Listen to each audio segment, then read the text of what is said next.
Laging yung kailangan magaling ng mga mo. Kasi pag pinano mo yung ganyan. Parang 7 ito, parang 7. Ganyan na yan. Ano nga daw, hindi siya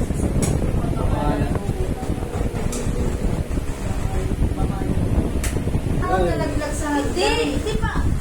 Step ako ng hagdanan. Baba pa, Sa taas. sampayan? Magbaba. Sakto last na nagdan. Oo. Gawin. Papaliwanag ko nga. Paano na ang Sige, higa ka rito. Ay, upo ka muna. Pa-explain ko sa'yo. Explain ko sa'yo. Sige, upo ka na.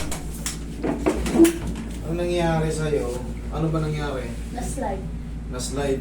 Base kasi sa x-ray niya, basag yung ano niya, fibula niya. Oo, eh. Yan, biyak. Pansin mo, nakita mo ba yan? Fracture. Ito. Pero hindi naman malayo. Yun ang mahalaga, hindi malayo. Hindi siya talagang total displaced na fracture displaced. Basag siya. Naniwala pa ng ganun. Oo. Parang kahoy na ano, no? Oo. Pero, tama yan, may ganyan ka para hindi mo na mapuwersa. Ang isa mong pang problema, dahil nga natapilok ka, pero umangat ito, umangat ito. Pero pangkaraniwan sa tapilok yun eh, yung talus joint niya. To, tingnan mo, nakalis. Okay?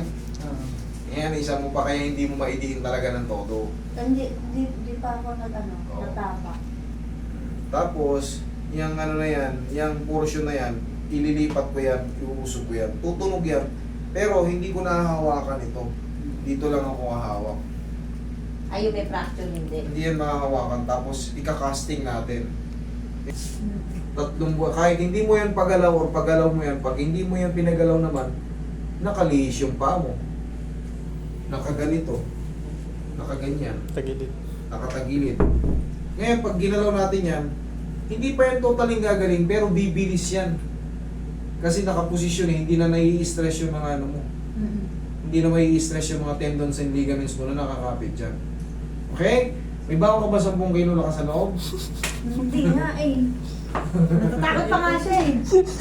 Ano? Ayoko. Okay.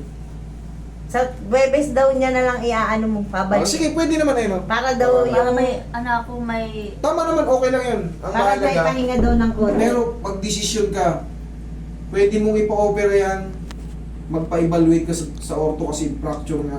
Sa akin kasi, ang gagawin ko lang dyan, syempre, i-align ko yung ano, tapos, ikakasting natin. Pero ikaw pa rin ang masusunod. Pumunta ka sa ortho, pinaka-the best. Okay?